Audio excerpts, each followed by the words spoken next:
What is up, guys? We are back. My name is Effie, and this is another episode of Any Action Sportscast. And this episode, we're going to be recapping how we did at UFC 282.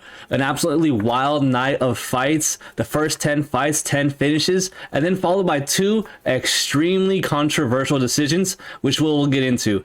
More importantly, though, let's go over how we did with our bets. Our bets went 4-0-1 for plus 3.67 units. Our units are $40, so we made a little bit over $146. We're up 24 units on the year, and we're really trying to get to 25 so we could end the year $1 grand, 1K in profit. There's going to be one card to do it this week. But for now, let's just recap how our bets did at UFC 282. The first bet I want to talk about, Chris Curtis versus Joaquin Buckley over 1.5 rounds at minus 155 for 1.15 or 1.55 units to win one. And that hit with about 20 seconds to spare, man. That was a sweat. And I knew it was going to be a sweat, because both guys are so extremely dangerous on the feet. Both guys can crack, and both guys are willing to throw down. So it was just one of those things where we had to, hope one guy will be able to stay outside, which was Buckley, in my opinion. And sure enough, he gets a kick caught. Chris Curtis, counters, puts him down bad. And we hit that bet, luckily, man, like I said, with about 20 seconds to spare. Absolutely wild. Start the night in the green. The next bet we had, a 0.75 unit bet at plus 147, two-leg parlay. Billy Quarantillo to win, and Santiago Ponzinibbio to win. Now, like I said, it was a two-leg parlay at plus 147. And bro, so Billy Q was the first leg. I was actually driving home from work, and I had the fight on my phone through my Bluetooth on my car, so I wasn't watching, but I was listening. And I was like, oh man, Billy's not looking too doesn't sound like he's doing too good. It sounded like Hernandez was really coming on strong in the beginning of that fight. And then sure enough, man, the cuts 145 was apparent. He gasses out, and Billy Q just puts it on him, man. He's just a guy that's going to be there for all 15 minutes. And if there's one guy you don't want to be, getting tired against, it's someone like that fights like Billy Q. So Billy Q comes back, rallies back, and finishes Hernandez to get that win. I was in the car. I was super stoked to hit the fist pump. I was like, let's go, knowing that now we only need Ponzinibbio to finish this parlay. And bro, he was losing. He was seconds away from losing the fight, man. He ends up KOing Morono in that third round where, man, I even tweeted, I hit a perfect reverse jinx, guys. I tweeted out, man, looks like Ponzinibbio is going to shit the bed. He just can't get going. Like, damn, this sucks. It's going to be an L. Sure enough, dude, like 3 minutes later, ends up finishing Morono.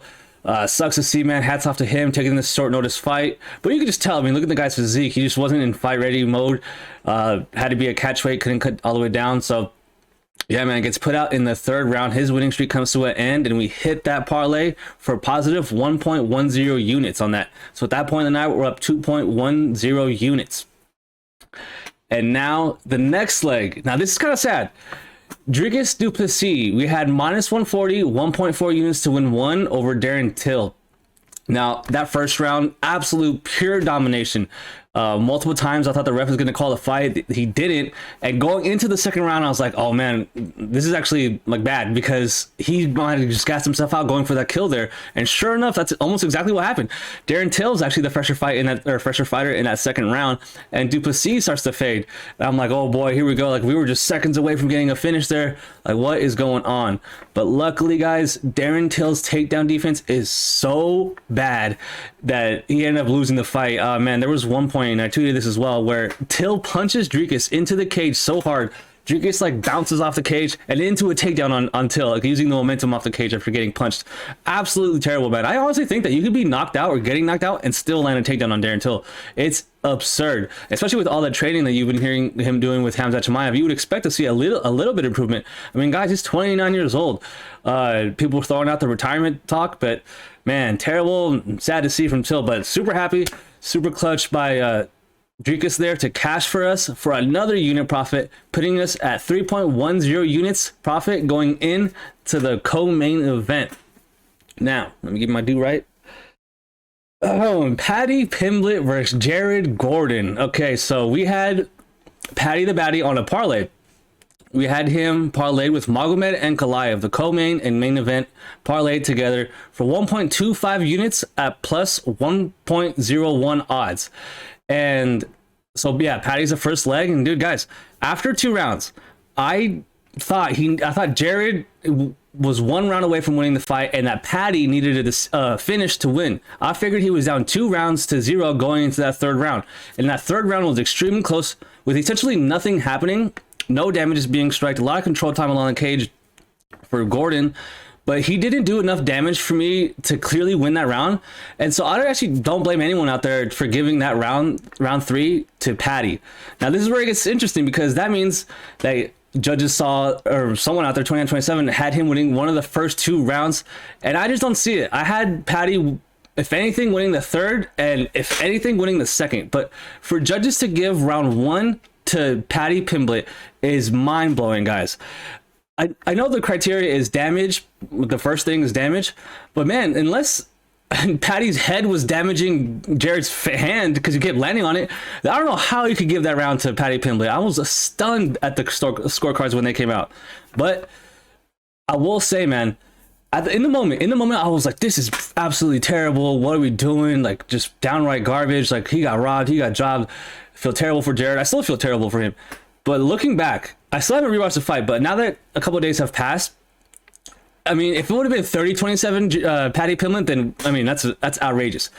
Like I said, I can't see round 2 and 3 going to Patty. I just can't see round 1. If you gave round 1 to Patty Pimblett, you need to get your judge, like, wherever certification pulled. Absolutely absurd that he would have won that round. Round 2, I mean, I guess it's 50-50, closer round for sure. But round 3 is obviously the closest round, and I actually think that Jared didn't do enough to clearly win that round. So 2 rounds, they're, in theory close. Can't really call robbery, but it's just not a good look when the UFC has like this little star, I guess, bubbling, and something like that happens. And dude, you saw Joe Rogan's reaction. He rolled his eyes, just couldn't believe it.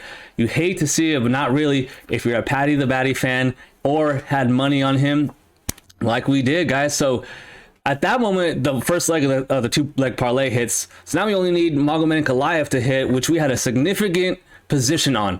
We had 4 units, which is for us $200 on Magomed Ankalaev at -250, and we had him on that parlay with Patty Pimblett at -260 for 1.25 units. So in total, if Magomed Ankalaev were to lose this fight, we would have lost in an instant 5.25 units, right? Fight starts, and this is where the whole controversy to me, like, I'm okay with what happened, because I gave round 1 to Magomed, okay? And it's funny, not funny, but like looking now around, and a lot of people gave Jan that round, which it was a close round. I'm not saying Magomed clearly won that round, right? And then round 2 and 3, clearly Blachowicz. Round 4 and 5, clearly Magomed. Round 5 comes into question for a 10-8. Now, I had a 10-8, right? But I know they're not supposed to be just giving out for like 10-8 in Darren Till's first round against Duplessis. That's a 10-8. So if we're saying that's a 10-8, is that equal to what happened in that 5th round with Magomed? I'd say it's probably a little bit below that. So I'm 10-9 works for me as well, but I had a 10-8 in the moment live. So I actually had it rounds 1, round 4, and 5, with 5 being a 10-8 for Magomed, round 2 and 3 for Blachowicz. And dude, it honestly felt like, especially in that third round, that Jan was seconds away from finishing Magomed. I felt like he was 1 or 2 leg kicks away from just having him fold and fall. I actually I said on the Discord, I was like, dude, he should pull guard like Oliveira. Like, what? This is crazy. Like, he's getting his legs chopped up, forcing the switch stance like every other kick. Just Jan was having his way, right? And I want to cash out that dude, his cornering Magomed, because he got in his ass, dude. He was like, what are you doing? What the hell? Like, why are you making this so close? Take him down. What are you doing? Like, he got in him, right? And then sure enough, he comes out and just bulldozes him for the next 10 minutes. And as we all know, Jan has absolutely no ground game. And it was apparent there. So at the end, they come out and they go to read the cards. First card gets read, Blachowicz. 48-47, and I was like, okay, I can see that. Like I said, first 3 rounds, round 1 close. So if anything, you're gonna give the first 3 rounds to Blachowicz, the last 2 rounds to Magomed. It's kind of exactly what happened with that 10-8 in that 5th round. Ends up Magomed 48-46, which is what I had, and then the split draw. And man, dude, live, I was like, what are we doing? Like, how can that be? He clearly won the fight. But I know it comes down to round 1, man. If you give Jan round 1, then best case scenario draw for Magomed. If you gave round one to Jan, 100% best case scenario for us and for everyone that bet Magomed was a draw. But if you gave round one to Magomed, then we got robbed, bro. Like, we straight up got robbed out of our money. He got robbed out of his belt. But dude, we came 5 minutes ago coming off a robbery ourselves. So it was one of those nights where, yeah, you win some, you lose some. But dude, that was brutal to see Magomed, crying, like leaving the octagon, asking for his belt, and just then you have Blachowicz taking the mic away from Joe Rogan, saying that he lost and gave the belt to Magomed. Just unreal. So with that draw, our 4-unit bet gets pushed. We don't win or lose. Sucks. And so is that last leg on that parlay. So if Magomed would have won that decision, we would have won, I think, 2.27 more units. We would have had a monster night, close to 6 unit profit on the night there. Would have been one of our bigger nights of the year. But it was a draw. But dude, I know it could have been a loss, so I'm actually okay with the draw there. I've had a bunch of people, texting me like, "What do you think?" So I really wanted to make this video, man. All in all, 4-0 on our bets, 10-2 on our picks for a positive 3.67 units, a total of $146 in profit, guys. We're at 24 units on the year. I think we're approaching 140 subscribers, so thanks so much for the support. Really appreciate it. And yeah, man, that'll do our UFC 282 recap. Thanks so much for watching.